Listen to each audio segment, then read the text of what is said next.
The Australian film industry.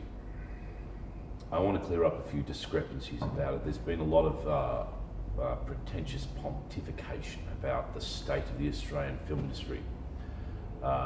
In my opinion, we don't have an industry. We do not have a viable commercial film industry. I've always described it in my own ways as a backyard barbecue by invitation only. I know that's harsh, but it's obvious that we don't produce enough product that has any kind of commercial value, especially in the world marketplace, and also has limited value in our own local marketplace. There are, of course, exceptions to the rules. There are some terrific films that have gone and triumphed around the world, and Aussies also have a great showing in Hollywood at the awards and so on.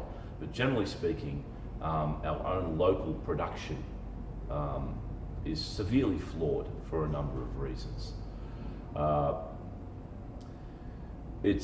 sorry for all the dyed-in-the-wool pure breed artists out there that say film shouldn't be about, art shouldn't be about money and commercialism, but that's bullshit.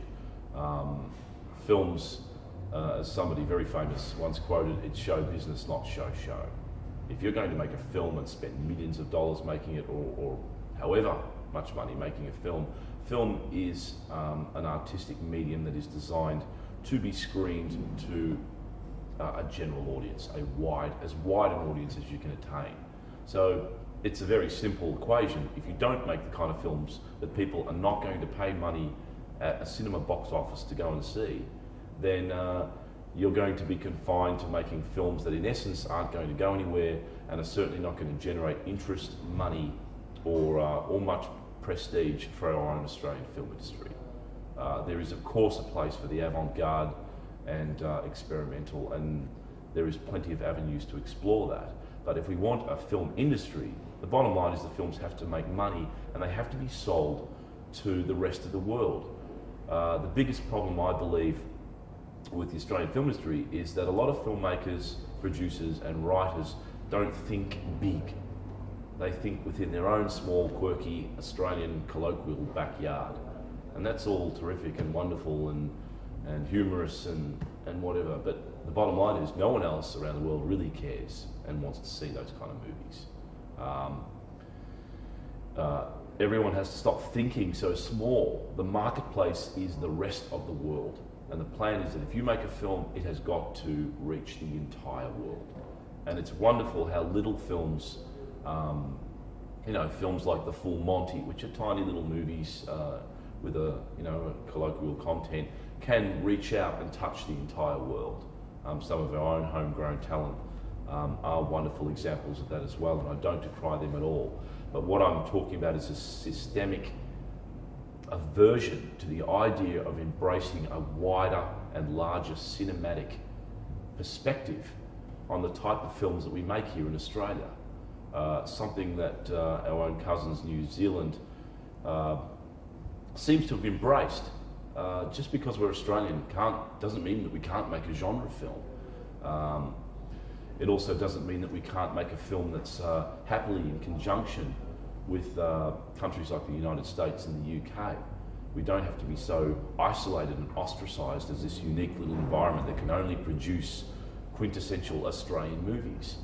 And everybody from funding bodies and producers and to a lesser extent the talent have to recognise that we're part of a global market, and that's the world of cinema, and that's where we have to aim. And I certainly, a lot of the advice that I give to filmmakers that come up after seeing things like Razorhead and say, oh, it's fantastic, it's really terrific, I'm trying to make a film, what should I do? We just say, leave the country. If you want to have a career, if you want to earn money, if you want to gain the kind of commercial respect that will then entitle you to raise money for more films so that you can keep making films back to back, go overseas, because here there is very limited possibility for you, even if you have made some kind of success. I mean, everyone talks about a tall poppy syndrome. Yeah, it's alive and well, absolutely. There's a lot of negativity towards things that are outside the boundaries of the Australian, film industry supported movie. There's no support there. I love to see the legion of independent filmmakers that are rising up and saying, well, stuff it, I want to go and make a science fiction film, or I want to make a horror film, or I want to do this little film here. And, they, luckily with things like high-def cameras and home editing Mac systems, they can put a feature film together, but they still lack the resources. They still lack access to good acting talent and money and production facilities for sound and music and things like that can help make the whole film a full, mature, cinematic event. And so, on the one hand, it's great, people are experimenting and making movies, but on the other hand, they're always going to be relegated to the independent. You're going to go, oh, here goes another little, straight-to-video movie that someone's just shot. And there's still very little support and knowledge, I believe, provided to emerging independent filmmakers about the real business, the hardcore of making movies, which is selling them. How do you find a distributor? How do you market? How do you create the necessary marketing material that has to accompany your film so that the distributor goes, yeah, I can sell this. Yeah, hey, it's got a great poster. All of that stuff seems to be anathema to whatever's being taught in the film schools here. It's all very well to shoot something and put it together. How are you going to get it to the people? How are they going to see it? How is it going to win awards? How do you get it in festivals? There needs to be a lot more effort and interest placed on the notion that if you make a film, part and parcel with making that film is then having to go and sell it. And that takes a long time. It's a tough market and it's brutal, especially with some of the dodgy work practices of a lot of the distributors out there. I mean, as a filmmaker, you have to know this stuff, and most people, including ourselves, have found out the hard way what it's like to actually go and sell a film. I've always said that it's 10% the art, 90% the hype. You can criticise that as an overtly commercial perspective, but that's what I believe. I'm making films that I want the rest of the world to see, and that means I gotta hype them. I gotta sell them. I gotta push. You can't just limp something out there on a screen and hope that people are going to flock to it. Some of the most successful films in any country are the ones that have a fantastic marketing push behind them. Two of our contemporaries, James Wan and Leigh Whannell, are a walking example of that. They shot a little trailer for their film here in Australia, took it overseas, shopped it around, and it became Saw. And Lionsgate got behind it, gave it an enormous marketing push, and the film grossed more in its opening weekend than the last 3 years of Australian films at the time, I believe, which is, it was a $1 million film that was shot in the States, basically a fairly stylised but low budget horror film, and the film just blitzed. It's a rarity, but it's an example of how if you understand that what you're making has to be sold, then you can capitalise on the notion that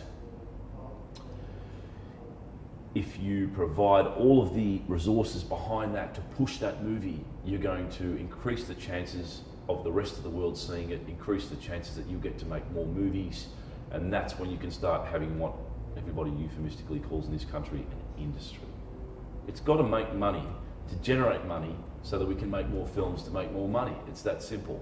And everybody's going to tout it around for years, but it basically is true. The bottom line is that generally speaking, the government funding bodies don't put money into the right type of artistic projects.